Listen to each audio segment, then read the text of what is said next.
From Advisory Board, we're bringing you a radio advisory. My name is Rachel Woods. You can call me Ray. In our last episode, we talked about racial diversity in our workforce, from the front lines to the boardroom.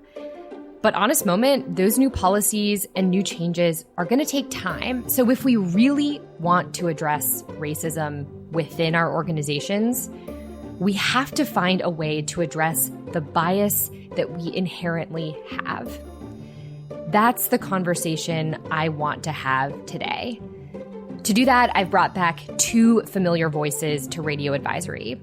Michelet Simmons, the head of workforce research, and Matt Corner, a managing director in our talent development solutions business. Hey, Matt.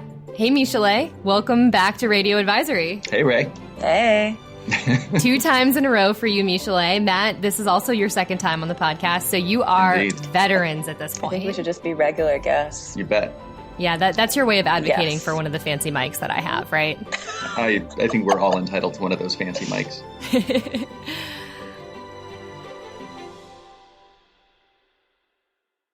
Well, let's go ahead and dive in. You're both having conversations about coming to terms with bias, something that leaders are really, really focused on right now. And I have to imagine that talking about bias has to involve at least some convincing on why this is an important topic, right? We covered a little bit of this, Michelet, in our last episode, but I want to hear from both of you again. How are you convincing executives that this is a challenge that they have and that it is one worth addressing? Matt, let's start with you. Well, let's start with what healthcare organizations themselves have committed to.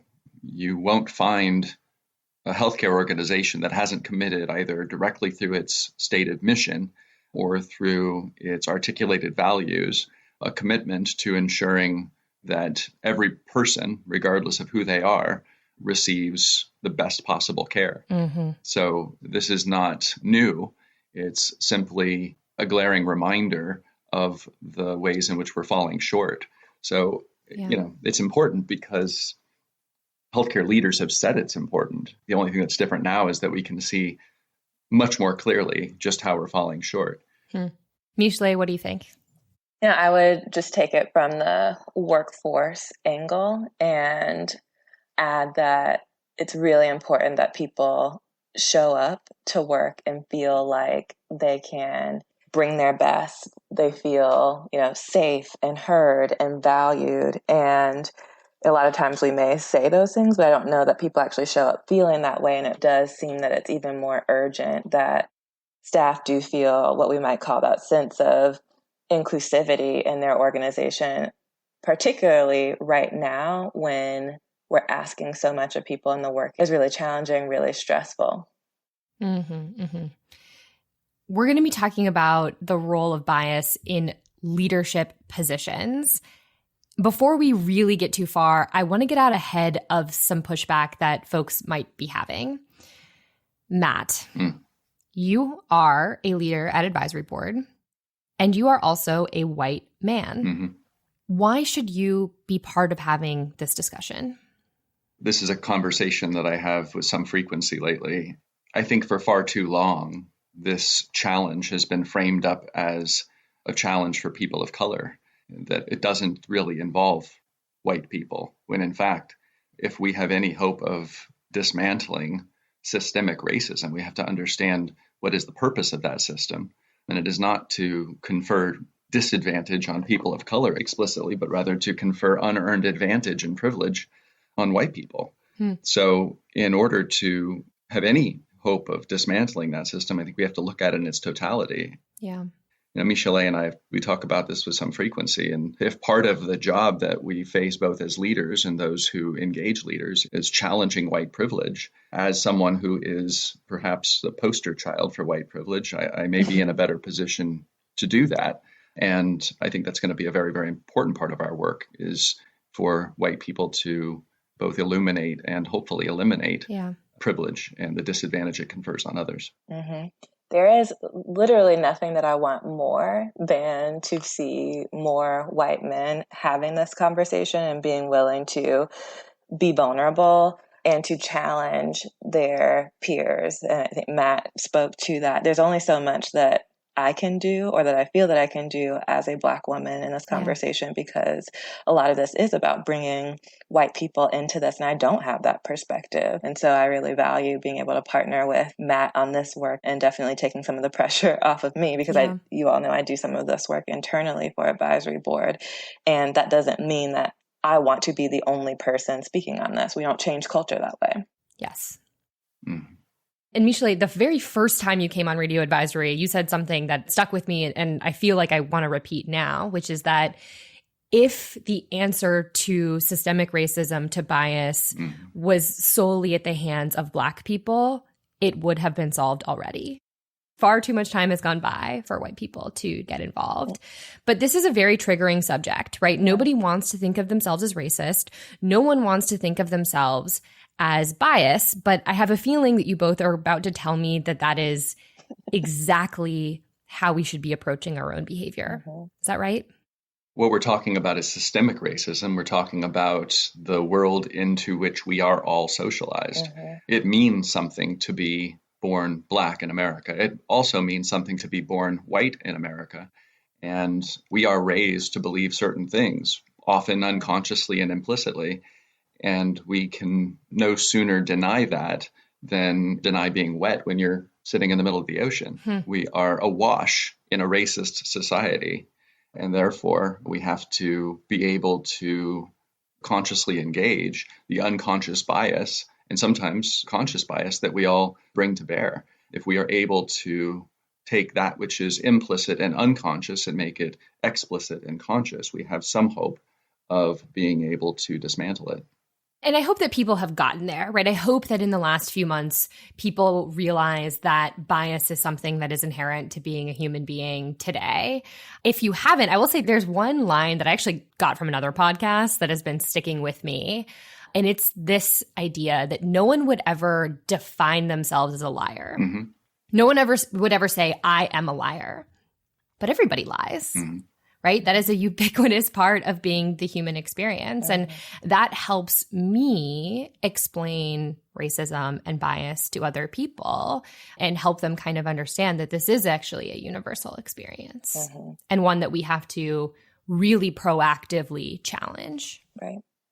And for me, I have to do the work in other ways as well, because as a Black woman, I certainly have internalized oppression, internalized racism, and find myself in situations where I might be policing myself because I'm trying to live up to a certain standard that is a white one of what it means to be professional, of what it might mean to be a leader. Or I know, Ray, I'm sure you think a lot about what does it mean for me to be a woman leader in this organization. And sometimes you do have to challenge stereotypes, or just have to challenge those norms. And so I think we are all called and in need of doing that reflection on all of the dimensions of identity. I know we're talking about, race today, but this shows up in so many ways. Absolutely. Absolutely. And this is triggering. And that trigger, I think, is born from fear. Leaders are afraid that they are going to say something that is maybe ignorant at best and outright racist at worst. So what do you two say to those leaders? Well, buckle up. You're going to get uncomfortable and you're going to get it wrong. And understanding that, invest in building a really clear understanding of your and your organization's commitment to getting this right. Prospectively declare that you will be trying very, very hard to get it as right as you can, but understand that you're likely to get it wrong. And hopefully lead by example. People are going to have to get uncomfortable. They're going to have to get vulnerable. They're going to have to be mistaken. And collectively, together, get it more and more right every day. But there is no path forward that doesn't involve coming to terms with all of the ways in which we are not showing up as we would like. And maybe I'll ask this to you, Michelet. How do you actually make somebody more comfortable with the idea that they are going to get it wrong? How do you make someone more comfortable with that? I don't know that you ever become comfortable with that, but I think that if you set the expectation with your team, with the people around you, whoever you're interacting with, I am in a process of learning and unlearning things. And I really want you to tell me when I get it wrong. And perhaps doing a little bit of work of acknowledging when you might be saying something and you know something doesn't feel right about this. And I'm going to actually name that to get feedback, because a lot of times I think it is really hard, especially if you are the only one, whatever the only one is in a room, to call something out. So as a leader, you do have to figure out, how am I actually going to show people that I am willing to be wrong? Yeah. And to not get defensive. I feel like we have to practice this, and people probably do practice this a lot with their family. So it's just a different way of doing this. Like, if you have a partner or whatever, you get stuff wrong, and you have to accept that and not be defensive about it and say, that was not my intention. I am so sorry. Please help me understand how I can do better, or where this went left. And I do think there are some overt ways that you can set those expectations. Advisory board is not perfect, No. but one thing that I really like that we've done is we start a lot of our meetings with goals and anti-goals. And when it came to the conversation internally about racism, Michelet, you told everyone comfort is actually an anti-goal. And that really struck me as, I am coming into this meeting wrong. I am not operating with the goal in mind if I am comfortable. That's right on. We do have to sort of declare comfort an anti-goal, and that's for a couple of reasons. One, the goal isn't comfort. Our purpose is to illuminate and eliminate systemic racism, unconscious bias, and the things that keep us from realizing our stated mission and values. I think leaders can gain a lot of space and create a lot of space by going back to that mission again and again and again and again. What are we trying to accomplish here? What is our purpose? In the course of that, we've got a lot of learning and unlearning to do. It's going to get messy. It's going to get uncomfortable. All of us, myself included, are likely to get it wrong at some point. In the world of human development, there is no growth without pain, right? We learn, and if people reflect upon the watershed moments in their lives when they have changed in a way that has resulted in growth, they're usually really bad moments, failures. So rather than pretend that they're not happening or that they won't happen, we need to consciously engage those moments for what they can teach us and for how we can approach our ideals. Yeah. Matt, actually, that just brought up a point for me. I did want to know what your impression of this is. So we do talk a lot about speaking from your own experience. Speaking from your own experience, I think sometimes thinking about adding in where you are coming from into a conversation can help. So as a Black woman from a single family home, whatever those things are that give some context about what has informed my perspective as I am coming into a conversation. And I think that sometimes the dominant identity in a room, you don't do that. And so you're not actually sharing, here are the things that are informing my perspective, because I think there's like an understated assumption that that's everyone's perspective or experience. That is so right on. It's only been in recent years that I've reflected actively on what does it mean to be white. And it's a question that, frankly, is not natural to look at or easy to look at, because we are socialized to believe it doesn't mean anything to be white, right? Because if we really started to see and look at what it means to be white, we'd notice that, again, we benefit from a lot of advantages, like the fact that as a middle-aged white guy, I am more likely to command a room, to have my ideas heard, to have others hear my voice than people who don't look like me. A big part of this is for white people to recognize that they have an experience too, and that experience has bearing on other people. So I have to add, because as we're talking about being uncomfortable in conversations about identity or about race specifically, I just get emotional thinking about this, because I have never been in a situation like outside of time with my family where I feel comfortable. My whole life has been in predominantly white spaces, from elementary school to now, working at advisory board. And I literally feel like I live my life with this baseline level of anxiety because of how I have to navigate well, how should I show up here? And am I being to this or to that? It's overwhelming. It is overwhelming at times. And so when people tell me like, this is too uncomfortable, or I don't know how to deal with this, like, just think about people. Yeah. There's a lot of people out there who literally live this every moment of their lives. And we just want others to engage in this, lean into it a bit more than they may have had to. I think that's so important, Michelet, and I want to circle that and underline it and say, if you're uncomfortable for 5 minutes or for an hour, that is nothing in comparison to what other people are feeling. And maybe just to put an even finer point on it, we should say, get over it. Yeah. Well, and if you are having a difficult time understanding what privilege is, if it's unusual for you to feel uncomfortable, that's privilege.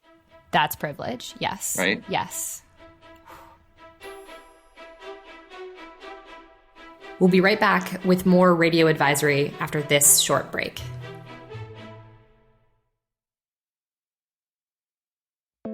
Looking for more ways to connect with Ray and our other experts? To stay up to date on the biggest news and issues in healthcare today, follow Advisory Board on social media. There, you'll find resources for your team, our experts' latest blog posts, and information about upcoming special events. On Twitter, we're @AdvisoryBD, and we're on Facebook and LinkedIn too. Just search for Advisory Board.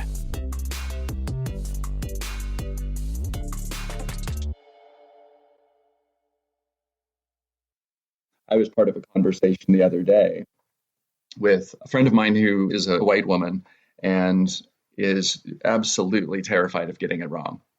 And we had this conversation about what is it that makes it so hard to be gotten right, right? So there's a white person who has good intent. You want for others not to get you wrong.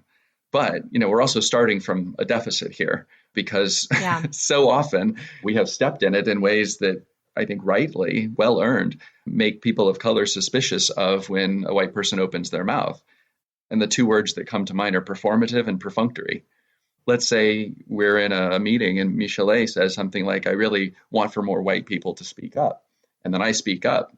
There's going to be some people who might say, look at him. He's speaking up so that he can appear to be woke, right? Yeah. At the same time, a lot of times when someone like me does something or says something, it's, okay, have I said enough yet? Can the box be checked? Are we done with this yet?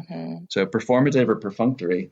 And so if we start with that context that others may naturally see whatever it is we say or do in those ways, then we've got to work extra hard to come across as we hope.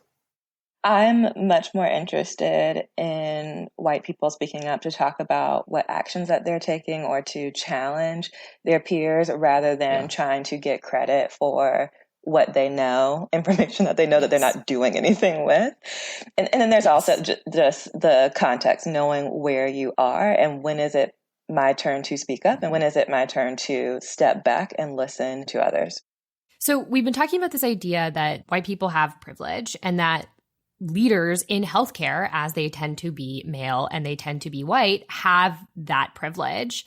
How does somebody actually challenge that day to day as a leader in healthcare?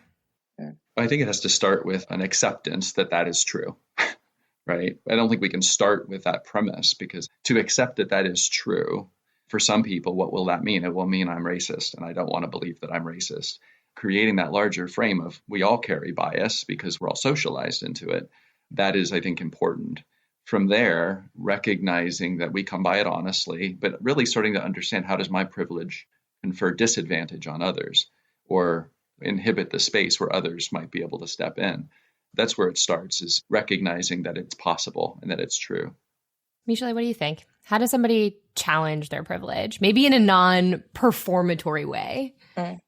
There are a lot of situations that we find ourselves in, like small things that actually can become a big deal, like the way that we lead our team meeting. So I would say, can we look toward the moments that really matter where I am relating to others and where privilege is going to show up in those contexts. There's inherently a hierarchy if you are a leader and people report to you, and that creates a power dynamic. How can I challenge that power dynamic when I'm in meetings? Am I going to allow someone else to run the agenda? And I like this idea of the mute button. So it's like a micro shift that you can make. I'm going to shut up and let other people talk rather than taking up so much of the airspace. I love that. So can you apply it in your life to moments that you're relating to your team? And I think like team meetings are a great place to potentially start thinking about that, because we're in meetings so frequently. Is there anything that leaders should just absolutely avoid, right? We talked about getting comfortable with discomfort, but is there, a clear line that you want to make sure people are not crossing? No, I'm just kind of tired of people saying, I don't know what to do. So that's So that's a really, really interesting landmine, because people would not actually define that. They would say a landmine is saying something wrong, and you're saying the landmine is saying, I don't know what to say. You have to take the listening and learning to the next step. And I think there is absolutely space, and you have to continue to learn. You have to continue to apply a growth mindset and do that process of learning and unlearning that Matt has been talking about. Also, whenever you have a problem in life, whether that's figuring out what the strategy is for the service line, you don't know what you're doing until you start to dig in and try to learn and do the work, go through the process. And I think that because we've allowed this conversation about race or so many dimensions of identity to be left out of certain spaces, that we're so uncomfortable and we're not willing to, you're not really doing the work. I trust all of us, like Matt said, we're all awash in this. All of us do have a perspective. All of us can use our experiences to come toward even small solutions. And that's what I would like to push people to do, to not look outside of themselves all the time for the answers. And, there are so many small things. If you are in a position like I am, to more consciously note, how much am I talking here? And does this really need to be said? And does it need to be said by me? And who have I not heard from in this meeting? What other perspectives might there be? But again, there's so much learning and unlearning and conscious engagement with oneself and one's peers and one's surroundings that's required. This is hard work, and it's lifelong work. And not only do we hear a lot of, I don't know what to do, but there does seem to be this feeling like, are we done yet? Have we done? Oh, yeah. Have we done what we need to do in order for people to be satisfied with our action on this issue? No, this is the work. Yeah, this is not a press release. This is not, we added one single person to our leadership team. This is lifelong work. My landmine is not actually listening. And especially when you don't understand, I think a lot of folks' gut reaction is to say, well, I would say this of anyone, or I would ask this question of anyone. Why is it wrong in this moment? And you don't need to know why it's wrong. You just need to listen and say, okay, thank you. I understand. And I'm going to act differently next time. It's also really emotionally charged, right? It's going to be hard, because when we do mess up, it's not going to simply be when you make a technical error and someone helps you to see, oh, you could completely have done that PowerPoint differently. Let me show you how. Oftentimes it happens when we have accidentally hurt somebody based on what we say or do or overlook. The capacity that human beings and leaders in particular require in order to navigate this kind of complexity, it goes well beyond business skills. Let's just say that. Right. Yeah. I really appreciate the fact that you two were so willing to just kind of have an open and honest conversation with me about this really, really hard topic. I want to get to a moment of practical advice. What is the one thing you want to make sure our listeners take away from this conversation? I think more than anything, what I want healthcare leaders to understand is this is a really important priority, not simply because people feel strongly about it, but if we really step back and recognize the degree to which our inattention to this issue has kept us from being able to truly live out our mission. Values, we have said, matter more than anything. Everything from providing full, equal care to members of our community to respecting the dignity of every human being. we've got a lot of work to do. And it's work that, frankly, leaders, I know they care about, but it's work that we have to kind of keep front and center every single day and not let this moment where it has come into sharp focus pass. We need to keep it on the table, keep talking about it, and talk about it in terms of purpose. Talk about it in terms of what matters most here. Why are we doing this? And keep at it, because it's so emotionally freighted that people are going to want to run and hide and jump under the table and ignore it, because we try to deactivate and ignore uncomfortable things. Yeah. We've got to keep it on the table. Yeah. Nishalay? I would just follow up with the question, what sacrifices are you willing to make? Or what are you willing to do differently? It's going to be very easy when you start to think about solutions here. Like, the aspiration is really bold around dismantling systems of oppression. That is difficult work, and the vision is going to be something that's going to make you uncomfortable, and that might make you that this isn't possible. We don't do things that way here. And I'm going to follow up with a question. What sacrifices are you willing to make in service of this purpose, as Matt articulated?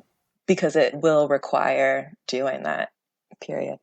Can I simply add, to put a finer point on what sacrifices you're willing to make? If you look around at your organization and you see that your senior executive team is pretty homogenous, or entirely homogenous, as is often the case, think about the degree to which that is consonant or dissonant with your values, with what you've said matters most. When you think about the question, what sacrifices are we willing to make? Are we willing to do the work to diversify our leadership in a way that ensures that all voices are heard?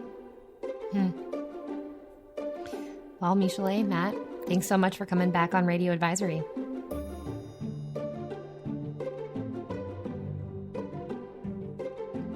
The challenges we've been talking about feel really impossible to tackle. But the truth is, we can't actually dismantle racism if we don't see it, if we don't call it out in our lives and in ourselves.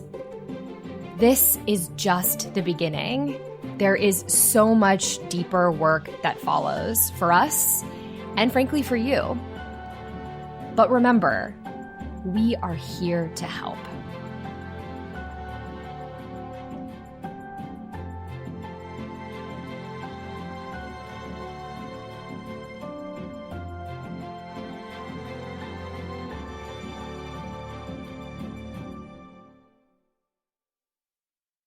All right, everybody take a deep breath. In through the nose, out through the mouth.